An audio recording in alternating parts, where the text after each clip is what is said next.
Les citations de Léonard de Vinci, interprétées par David Serrero.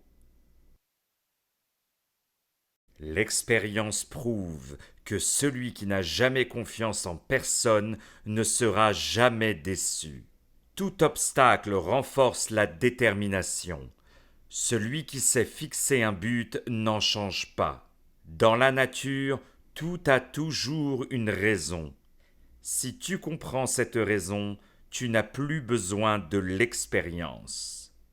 Le jour viendra où les personnes comme moi regarderont le meurtre des animaux comme ils regardent aujourd'hui le meurtre des êtres humains.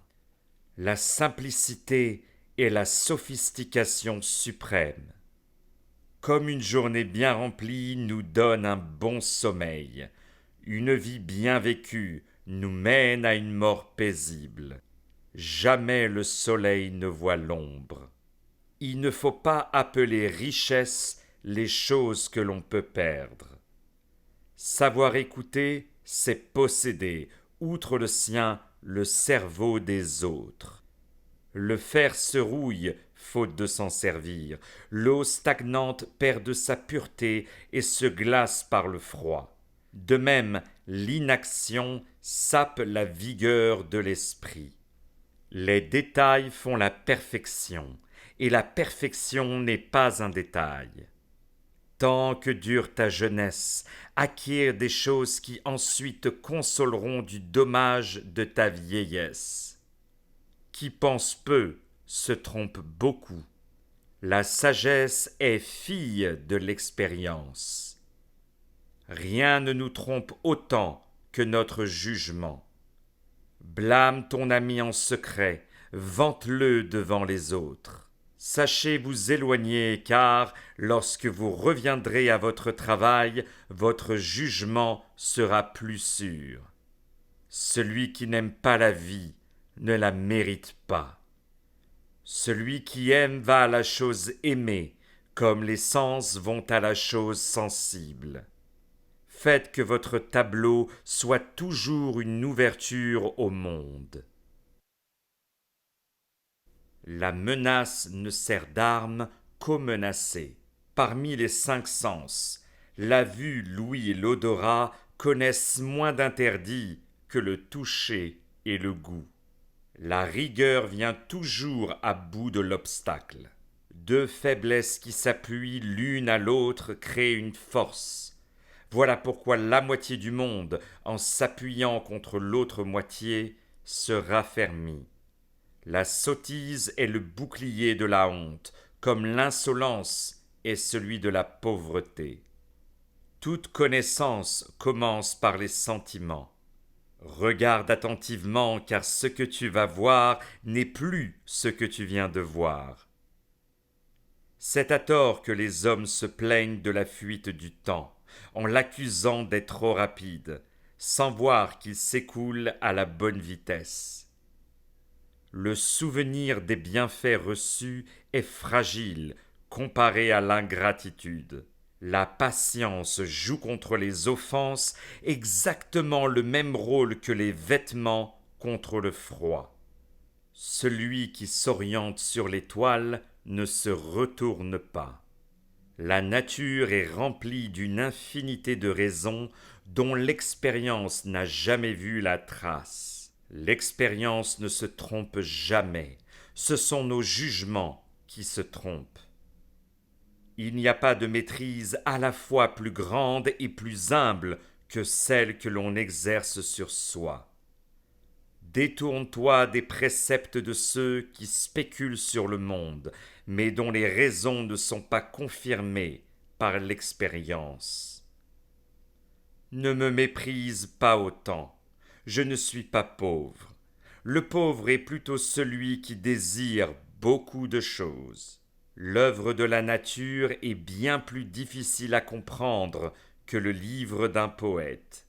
La peinture est une poésie qui se voit au lieu de se sentir, et la poésie est une peinture qui se sent au lieu de se voir. De même que tout royaume divisé est bientôt défait, Toute intelligence qui se divise en plusieurs études différentes s'embrouille et s'affaiblit. Quiconque mène une discussion avec autorité ne fait pas preuve d'intelligence, mais se sert simplement de sa mémoire. La force naît par violence et meurt par liberté. Tu fais mal si tu fais l'éloge de quelque chose que tu ne comprends pas bien. Et si tu blâmes, tu fais plus mal encore. Plus on connaît, plus on aime. Regarde la lumière et admire sa beauté. Ferme l'œil et observe.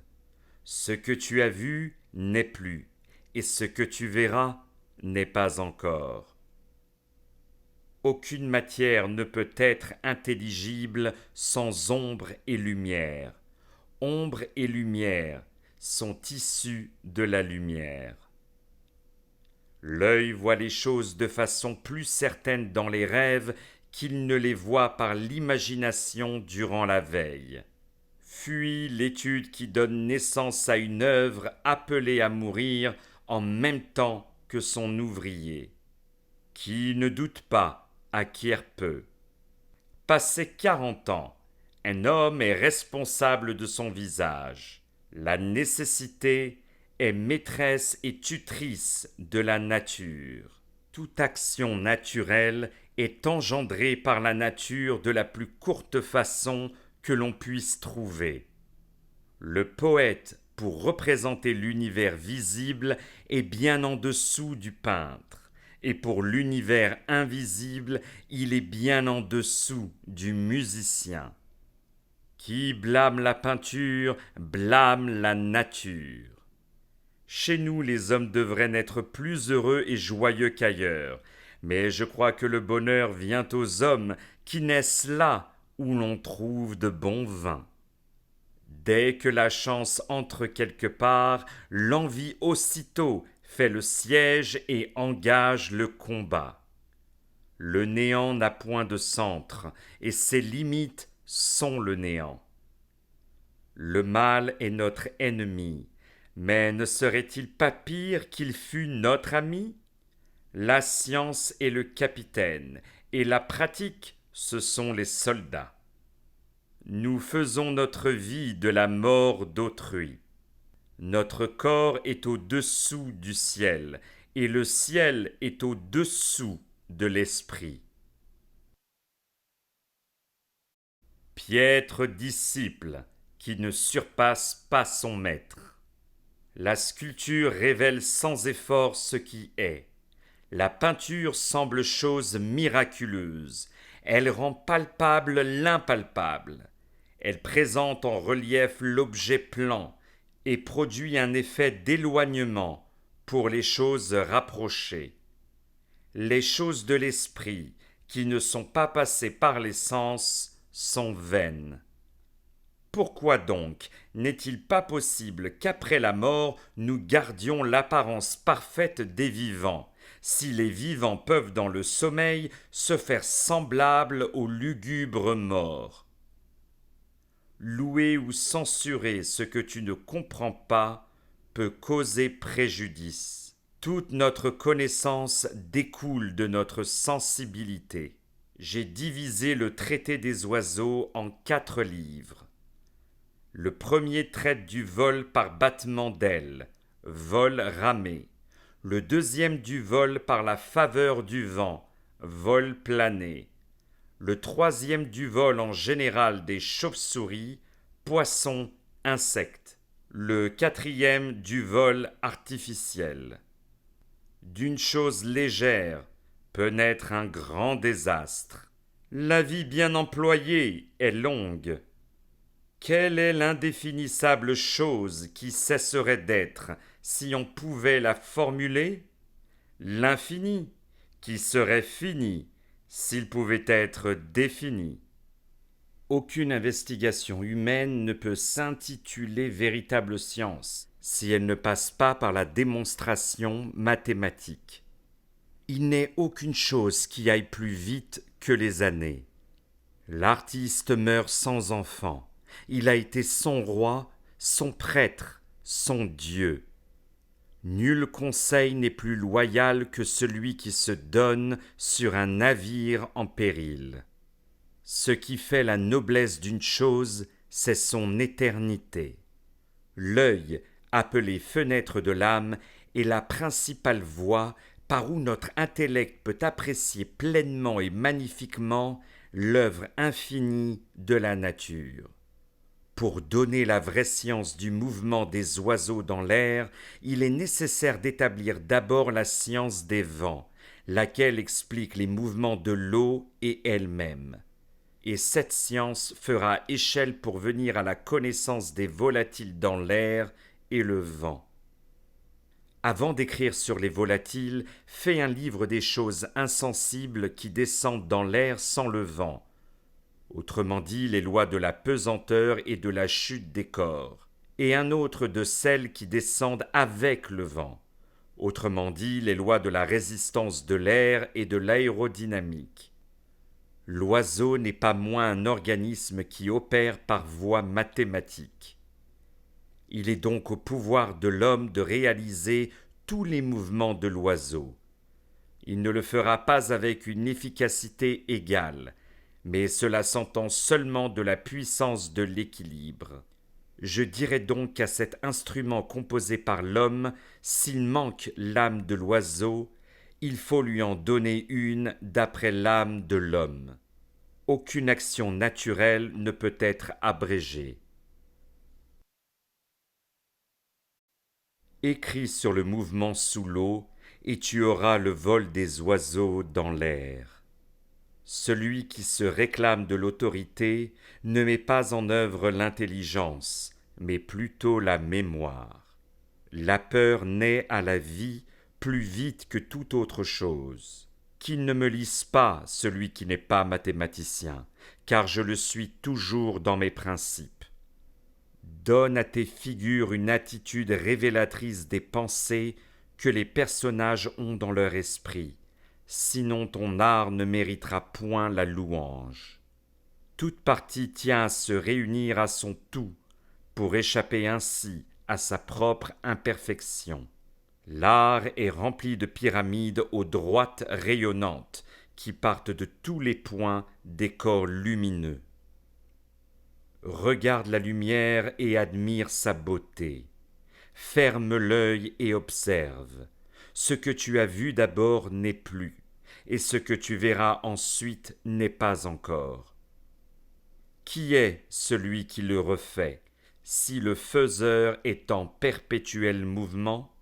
Plaise au Seigneur, lumière de toutes choses, de m'éclairer, pour que je traite dignement de la lumière. Pour figurer le vent, outre le fléchissement des branches et le rebroussement des feuilles à son approche, tu représenteras les nuages de fine poussière mêlés à l'air troublé. Ne pas estimer la vie, toute la vie, ce n'est pas la mériter. Que les figures, que les couleurs, que toutes les espèces des parties de l'univers soient réduites à un point. Quelle merveille que ce point! Sur le dos du mont Cygne, le grand oiseau prendra son premier vol. Il remplira de sa gloire toutes les Écritures, louange éternelle au nid où il naquit. Observe dans la rue, à la tombée du soir, les visages des hommes et des femmes. Quelle grâce et quelle douceur ils révèlent! L'objet qui frappe l'air développe une force égale à celle de l'air qui frappe l'objet. Tu vois que le battement des ailes contre l'air fait que l'aigle pesant peut se soutenir dans l'air le plus haut et le plus rare. Tu vois aussi, inversement, l'air emplir les voiles gonflées et pousser le navire lourdement chargé. Par là tu peux connaître que l'homme, avec de grandes ailes, agissant contre la résistance de l'air, pourra victorieusement le soumettre et s'élever au-dessus de lui. Tout poids souhaite tomber vers le centre du monde par le plus court chemin. Le peintre doit s'efforcer d'être universel. La science de la peinture est tellement divine qu'elle transforme l'esprit du peintre en une espèce d'esprit de Dieu. Le peintre doit tendre à l'universalité. Fuis l'étude dont l'opération meurt avec son opérateur.